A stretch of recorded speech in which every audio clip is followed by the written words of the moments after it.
Bonjour à tous, merci de participer à ce webinaire Organiser et manager le télétravail dans ce contexte particulier de reconfinement. Je suis Marie Caron, psychologue du travail et ergonome à l'ISTF, et donc en charge de toutes les questions autour de l'organisation et des relations de travail. Je vous propose d'aborder dans ce webinaire les points clés de réussite et de vigilance à la mise en œuvre du télétravail dans votre entreprise et plus particulièrement dans ce contexte de confinement. Même si les entreprises peuvent continuer à le travailler, elles doivent mettre en place le télétravail à 100% dès que les tâches peuvent être réalisées à distance. Donc, comme en mars dernier, le télétravail redevient la règle dès que c'est compatible avec l'activité inhérente au poste de travail. Donc, plus précisément, que dit le protocole sur le télétravail ? Dans sa version du 29 octobre, le protocole national pour les entreprises stipule que le télétravail doit être la règle pour les activités qui le permettent. Donc, si toutes les tâches peuvent être réalisées à distance, c'est 100% de télétravail. Dans les autres cas, il faudra faire en sorte d'aménager les temps de présence en entreprise nécessaires à la réalisation des tâches non télétravaillables, de façon à réduire les déplacements, domicile-travail et les interactions sociales. Comme déjà préconisé dans les précédentes versions, le télétravail doit aussi être une solution à privilégier dès que possible pour les travailleurs à risque de forme grave de Covid-19, ce qui peut être entendu comme un aménagement du poste de télétravail. Le télétravail est également à favoriser pour les travailleurs qui vivent au domicile d'une personne à risque de forme grave. Et enfin, toujours pour limiter les interactions sociales, toutes les réunions doivent être réalisées en audio ou visioconférence. Le protocole rappelle aussi les principes de prévention qui s'appliquent à tout risque après évaluation des risques. D'abord, prioriser la suppression des risques à la source. Ensuite, réduire les expositions qui ne peuvent être supprimées. Et enfin, mettre en place des mesures organisationnelles pour les activités qui ne peuvent être réalisées en télétravail. Le protocole insiste bien que la mise en place de ces changements d'organisation de travail, dont le télétravail, nécessite un dialogue de terrain important, donc de la concertation et dialogue avec les partenaires sociaux quand il y en a et quand il n'y en a pas, avec les salariés, pour être au plus près de la réalité de l'activité de travail. Le télétravail, de quoi parle-t-on ? Alors, le télétravail a une définition réglementaire, légale, que l'on retrouve dans l'article 1222-9 du Code du travail. Donc, le télétravail désigne toute forme d'organisation du travail dans laquelle un travail qui aurait également pu être exécuté dans les locaux de l'employeur est effectué par un salarié hors de ses locaux, de façon volontaire, en utilisant les technologies de l'information et de la communication. Cela peut signifier que le télétravail peut s'exécuter au domicile ou dans un tiers-lieu. Ça, c'est la définition générale du cadre réglementaire général. Si on poursuit un peu sur cet aspect réglementaire, le télétravail est encadré en France depuis 2002 avec l'accord cadre européen, puis repris en France par l'accord national interprofessionnel de 2005. Cet accord a été transposé dans la loi de mars 2012 et ces dispositions enfin codifiées aux articles L1222-9 à L1222-11 du Code du travail. Donc, c'est par ces dispositions que le télétravailleur français dispose d'un statut juridique. Les ordonnances de 2017 sont venues simplifier la mise en place du télétravail dans les entreprises et notamment en supprimant l'obligation que ce soit stipulé au contrat de travail ou que ça fasse l'objet d'un avenant au contrat de travail. La notion de régularité du travail disparaît et le télétravail occasionnel est également reconnu. Et enfin, le télétravail peut être mis en place à partir d'un accord collectif ou à défaut d'une charte après un avis du CSE. Et enfin, le salarié peut aussi demander à bénéficier occasionnellement du télétravail. L'employeur qui refuse devra motiver sa réponse.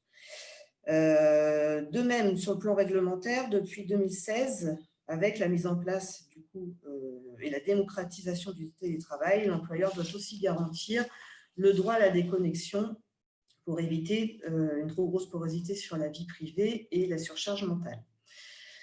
Ce que l'on peut retenir des conditions réglementaires de mise en œuvre du télétravail en temps normal, c'est le caractère volontaire. L'accord, il est bilatéral entre le salarié et l'entreprise. On a bien un côté de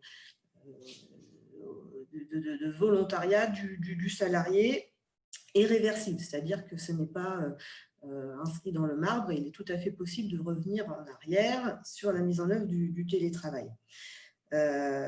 Donc, le télétravail, tel qu'il est prévu dans la réglementation, il peut être donc occasionnel, régulier, mais aussi prévoir aussi la mise en place du télétravail dans des circonstances exceptionnelles. C'est l'objet de l'article L1222-11 du Code du travail qui prévoit la possibilité de mettre en œuvre le télétravail comme un aménagement du poste de travail pour permettre la continuité de l'activité de l'entreprise et garantir la protection des salariés, notamment dans les cas d'épidémie. C'est dans ce cadre que s'inscrit le protocole national fixant le télétravail comme la règle. Et c'est à ce titre qu'il s'impose aux salariés. C'est là toute la différence avec le cadre réglementaire habituel. C'est que là, on est sur une décision unilatérale pour la protection des salariés et la continuité de l'activité. Comment organiser le télétravail? Qui peut télétravailler? Donc, réglementairement, toujours, le Code du travail ne fixe pas de limites ou de conditions particulières. L'appréciation est laissée à l'employeur. Si le télétravail ne peut être déployé auprès de tous ou selon des modalités différentes, il sera nécessaire de bien réfléchir aux critères d'éligibilité, comment objectiver que l'on passe un service ou une équipe et pas une autre. Donc, qui peuvent varier selon que l'on est en situation exceptionnelle de confinement ou en situation normale. Donc, le télétravail qu'on accepterait à une part de l'activité, justement, oui, qu'on n'accepterait pas à une part à une équipe en temps normal, il est fort probable que du coup, elle puisse s'imposer à cette équipe en période exceptionnelle d'épidémie. L'enjeu, c'est de déterminer ces activités télétravaillables ou pouvoir justifier pourquoi elles ne peuvent pas l'être. Donc, méthodologiquement, comment déployer le télétravail dans le cadre de ce protocole national?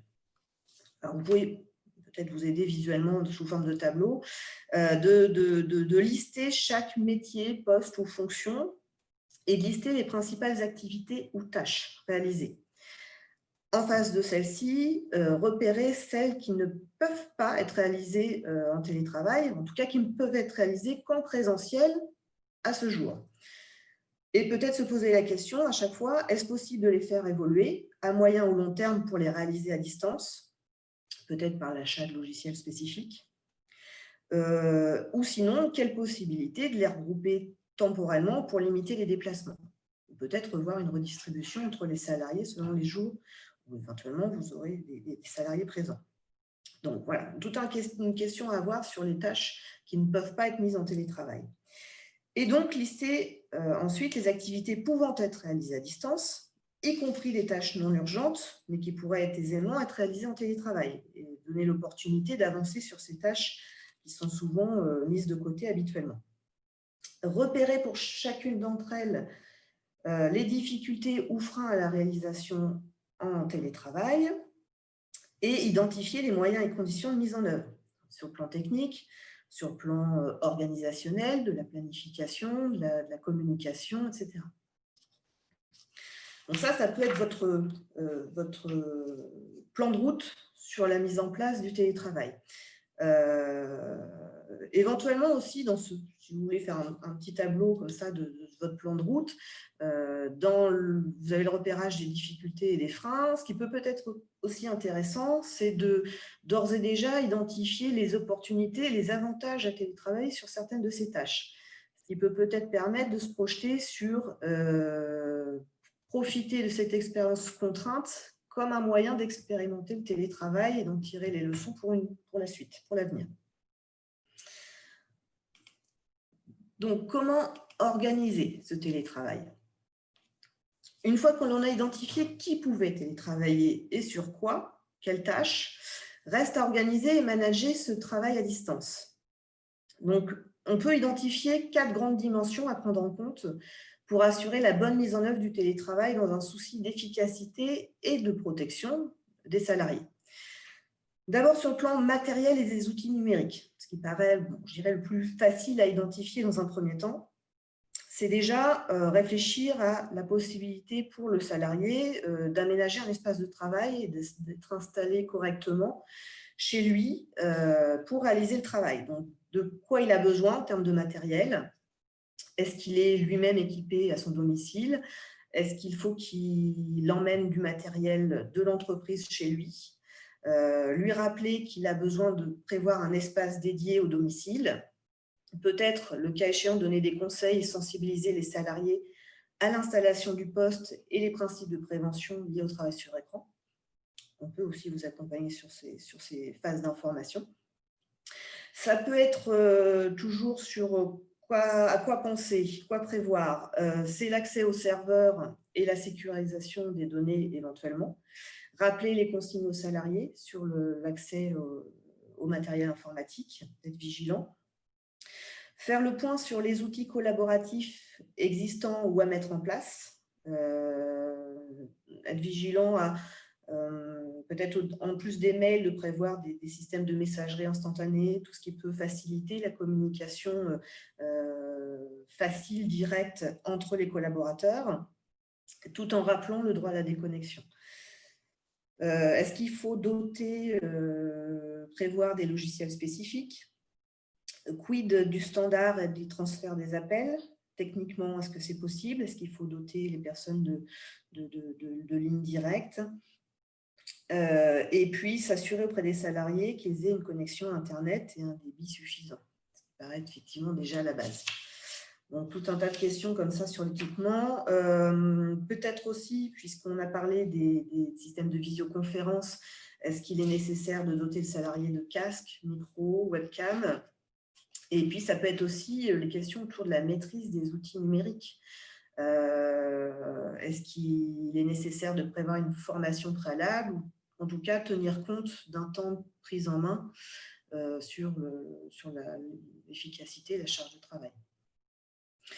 Sur le plan organisationnel, qui dit télétravail dit aussi cadre et peut-être déjà se mettre d'accord sur refixer les horaires de travail et notamment, plus spécifiquement, fixer des plages de disponibilité et des modalités de sollicitation pour aussi éviter des interruptions permanentes, peut-être même une sursollicitation. Donc, pouvoir s'autoriser à s'interpeller sur des plages prédéfinies, par exemple. Dans l'exercice du management, ça va être aussi d'évaluer et de réguler la charge de travail. Ça, on va reparler dans l'aspect managérial. Prioriser les tâches. Peut-être aussi prévoir un mode dégradé pour répondre à des situations d'urgence et en l'absence directe de personnes responsables pour y répondre. Dans l'éventualité d'articulation entre des temps en présentiel et du télétravail, le planifier pour limiter les déplacements et le rendre visible dans le planning auprès de l'ensemble des équipes. Et puis, dans l'évaluation de la charge de travail, c'est aussi tenir compte des aléas possibles et des dysfonctionnements ou des difficultés d'utilisation de certains outils dans le temps d'appropriation du salarié et l'impact que ça peut avoir sur la charge de travail. Sur le plan du management, l'enjeu, là, vraiment, est d'adapter les pratiques managériales, la distance faisant que le rapport de confiance sont essentiels. À distance, le manager doit se positionner comme aidant, soutien. Il va aider à définir et faire respecter un cadre commun et avoir du coup, voilà, ce rôle de soutien dans ce travail à distance. Donc, il va devoir pouvoir redéfinir et donner du sens à l'activité. Après avoir identifié les activités télétravaillables et les conditions nécessaires à leur réalisation, il devra aussi mettre en place le pilotage adapté. Donc, en ajustant des temps, des modalités d'échange, de fonctionnement au niveau du collectif, afin que, pour que ça puisse fonctionner toujours dans un esprit collectif. Afin que l'activité garde tout son sens, le manager doit s'entendre avec ses collaborateurs sur les attendus des journées ou de la semaine en télétravail et donc sur un reporting qui soit adéquat. Attention à ne pas tomber sur quelque chose de trop, un reporting trop serré, qui pourrait s'apparenter à du micromanagement et à de l'hypercontrôle. Il faut trouver le juste équilibre avec un reporting qui soit utile et à la fois responsabilisant. Dans l'organisation du travail et la régulation de la charge de travail, on peut imaginer dans un télétravail qui est réalisé à temps plein la nécessité de réunions courtes et fréquentes durant lesquelles il est possible d'échanger sur les tâches à réaliser, le travail réel, les aléas rencontrés, les dysfonctionnements rencontrés, les éventuelles propositions d'amélioration. Et notamment, donc, l'intérêt de la réunion, c'est de pouvoir aussi faire des recherches collectives de solutions, de répartition du travail. L'enjeu pour le manager, c'est aussi de maintenir le collectif et d'entretenir le sentiment d'appartenance malgré la distance. Si l'isolement physique éloigne le collectif, la coopération entre collègues et services doit pouvoir perdurer. Donc, le manager peut favoriser un travail collaboratif, par exemple en favorisant du travail en mode projet ou la mise en place de binômes. Ou aussi en favorisant des temps d'échange même informels sans lui, pour maintenir la cohésion de l'équipe et le collectif. Ça peut être d'inviter le collectif à recréer du lien par certains rituels, visio-café par exemple, des choses de ce type-là, et puis entretenir l'idée qu'il y a toujours cette possibilité d'entraide. Donc, pas hésiter à se solliciter entre collègues. Le rôle aussi du manager dans ce travail à distance, c'est aussi d'informer et outiller ses collaborateurs tout au long de l'expérience. Donc, le manager va avoir un rôle clé d'information, de lien entre l'entreprise et ses collaborateurs. À la fois, il devra diffuser et expliquer les décisions de direction, les consignes de prévention, les priorités d'action éventuellement retenues, et en retour, partager avec la direction et les autres services les éventuelles difficultés, les propositions d'amélioration de l'équipe. Donc, il y a vraiment un rôle clé de lien entre les salariés et l'entreprise. Évidemment, dans ces temps incertains où le salarié peut aussi se sentir isolé, c'est apporter du feedback et de la reconnaissance pour maintenir le sentiment d'appartenance et reconnaître le travail réalisé, notamment s'il est réalisé dans des situations très contraintes et difficiles. Et évidemment, le rôle du manager, il va être de se rendre disponible et à l'écoute de son équipe. Mais pour autant, lui-même a peut-être aussi une activité à maintenir. Donc, ça peut être prévoir des plages horaires pour être contacté et être complètement disponible pour la recherche de solutions avec ses équipes. Et puis, la quatrième dimension dont il faut vraiment tenir compte dans cette organisation du télétravail, c'est comment maintenir un collectif de travail. Donc, effectivement, on a pu citer un certain nombre d'éléments déjà par le biais du management. Donc, c'est vraiment pouvoir encourager le maintien ou la mise en place de certains rituels pour maintenir aussi les liens informels dans l'équipe. Donc, effectivement, ça, c'est pas mal expérimenté. Les petits cafés visio, le rendez-vous à telle heure, pause commune. C'est vraiment communiquer sur l'entraide, le fait de pouvoir maintenir l'entraide et le soutien social, même à distance. C'est prévoir des réunions d'équipe en visio de façon assez fréquente. Et pourquoi pas même autoriser les salariés à se prévoir des temps aussi informels de réunion s'ils le jugent utile pour pouvoir faire avancer leur dossier, les choses qui leur posent problème.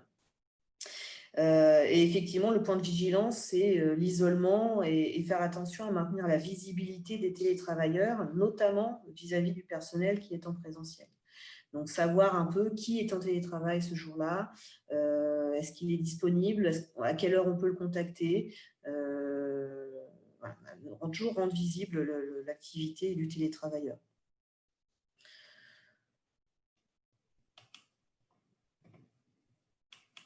derrière cette organisation du télétravail, et plus vous allez d'ailleurs pouvoir réfléchir à cette organisation du travail en amont sur ces différents points, plus ça va être facile d'identifier les mesures de prévention liées au risque que peut apporter la mise en place du télétravail. Si on reconnaît au télétravail en général d'apporter une certaine qualité de vie au travail, dans le contexte sanitaire actuel avec un télétravail qui est contraint, cela peut générer des risques en matière aussi de santé au travail. Donc, comme le risque épidémique implique une mise à jour du document unique, la mise en place du télétravail imposé dans ce contexte nécessite également une évaluation des risques que ça peut sous-tendre. Alors, on peut identifier 3 grandes typologies de risques associés au télétravail. C'est d'abord le fait, en raison d'un aménagement qui pourrait ne pas être adapté du poste de travail, que ça puisse occasionner des contraintes posturales ou articulaires au niveau des épaules, des coudes, des poignets, qui pourraient favoriser l'apparition de troubles musculo-squelettiques.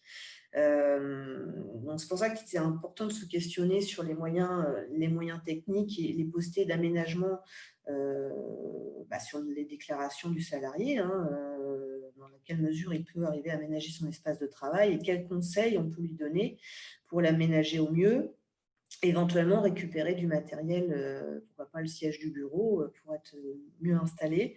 C'est des pistes à explorer pour prévenir éventuellement ce risque. On sait aussi que lié au confinement et la moindre activité, même sur les temps plus personnels, il y a un risque de sédentarité aussi qui s'installe, donc favorisé aussi par des postures assises prolongées et donc le manque d'activité physique en général qui peut amplifier le risque des troubles musculo-squelettiques et aussi avoir d'autres effets comme des troubles du sommeil, et le risque, des impacts aussi sur le risque cardiovasculaire. Et enfin, on pense souvent d'ailleurs plutôt à ces risques-là du fait de l'isolement et d'un télétravail qui soit contraint à 100% éloigné de l'entreprise et des équipes. On peut rencontrer des facteurs de risque psychosociaux, du fait évidemment de la porosité entre la vie privée et la vie professionnelle, l'isolement, en tout cas physique, du collectif, voire même pour certains un sentiment d'abandon. Forcément, les relations interpersonnelles sont modifiées. Il peut aussi être plus difficile d'accéder à certaines informations nécessaires pour la réalisation du travail. Il y a aussi tout ce qui est risque d'hyperconnexion, avec la tentation de déborder toujours un peu plus parce qu'on est déjà au domicile et qu'on peut éventuellement se reconnecter le soir, se reconnecter le week-end. Donc là, il faudra vraiment être vigilant sur comment communiquer sur le droit à la déconnexion et comment le faire respecter. Ce temps d'isolement aussi peut interroger sur le sens du travail et le sentiment d'utilité. Le stress que peuvent générer aussi des difficultés à gérer des problématiques techniques liées à l'utilisation des outils numériques. Le stress lié à du micromanagement et un reporting qui serait peut-être pas adapté à la façon dont l'activité est réalisée. Bon, voilà, une fois tous ces risques identifiés, il y a des moyens de prévention et de correction qui peuvent être mis en place pour limiter les risques. Donc, effectivement, il faut bien les avoir identifiés au démarrage. Et puis, ça sera aussi tout l'enjeu du suivi pour repérer là où les difficultés peuvent être rencontrées. Donc, je fais le lien avec la suite. C'est l'intérêt du suivi individuel et collectif de cette période de télétravail. C'est-à-dire qu'au-delà du reporting sur l'activité, ce qui est intéressant, c'est de pouvoir faire aussi un suivi individualisé auprès de chaque collaborateur afin de réguler plutôt l'aspect organisationnel du télétravail et apporter les améliorations nécessaires. Là, sur cette diapo, vous voyez un exemple d'outil qui peut être intéressant à utiliser. Je vous renvoie vers le kit de l'ANACT associé télétravail et QVT, qui est téléchargeable sur le site gratuitement et qui dispose de 3 modules autour de la mise en place du télétravail et notamment d'un module dédié à la mise en place du télétravail dans une situation d'urgence. Donc là, et parmi les outils proposés, ce qui est intéressant, c'est ce carnet de bord qui permet de maintenir un lien entre le salarié et son encadrement pour évaluer les difficultés rencontrées dans l'exercice du télétravail, mais aussi peut-être les choses intéressantes, positives à en retenir. Cet outil, du coup, il est intéressant pour traiter les problématiques individuelles et tenter de résoudre les problématiques au fur et à mesure du télétravail, mais il peut être aussi utilisé dans une visée plus collective. Et notamment dans les premières semaines de la mise en place du télétravail, de pouvoir retracer l'ensemble des expériences vécues en télétravail, d'éventuellement les discuter, de les aborder lors des réunions sur les difficultés qui peuvent être rencontrées, les ressources mobilisées, de pouvoir échanger sur des pistes d'amélioration. Et ça peut permettre de corriger au fur et à mesure, d'améliorer directement au niveau de l'équipe ou du service, qui peut l'être. Ça peut être aussi un outil pour partager les propositions d'amélioration avec les instances de décision et les services concernés qui seraient un peu plus éloignés. Donc, l'idée, c'est de pouvoir apporter une amélioration continue à la mise en œuvre du télétravail tout au long de cette période de confinement. L'intérêt de l'exercice, donc voilà, faire ça au moins sur les premières semaines de la mise en place du télétravail à temps plein. Par contre, ça peut être aussi intéressant de réutiliser ces supports à la fin pour tirer les enseignements, pour faire un retour d'expérience sur le télétravail. Ce serait dommage de ne pas profiter de cette période comme une forme d'expérimentation pour malgré tout tirer les enseignements de ce qui a fonctionné, ce qui a moins bien fonctionné, ce qu'il faudrait garder, ne serait-ce que si on devait revoir encore des périodes de confinement à venir. Peut-être qu'on ne l'a pas forcément systématisé après le premier déconfinement. On ne s'attendait pas forcément à ce qu'il y en ait un deuxième. Donc, mieux vaut peut-être se préparer à l'avenir à ce genre d'épisode et en tout cas tirer les enseignements de ce qui a pu être réalisé et comment on peut faire mieux la prochaine fois. La question de l'après, de toute façon, on va se poser, ne serait-ce qu'avec le déconfinement. Est-ce que le déconfinement nous permettra et est-ce qu'il est souhaitable de revenir à 100% au présentiel ? La question peut se poser. Quelle va être l'organisation du travail après un confinement dans une crise sanitaire que l'on sait durable, en tout cas qui va durer encore quelques mois. Quelle place peut-on prévoir pour le télétravail demain dans l'entreprise ? Donc, pourquoi ne pas tirer profit de ces périodes d'expérimentation forcée et en mode dégradé, ça on sait, mais aussi pour identifier les forces et avantages, les opportunités, évidemment les risques. Peut-être serons-nous invités à envisager durablement une part de télétravail dans une organisation qui se voudrait hybride entre du présentiel et du distanciel.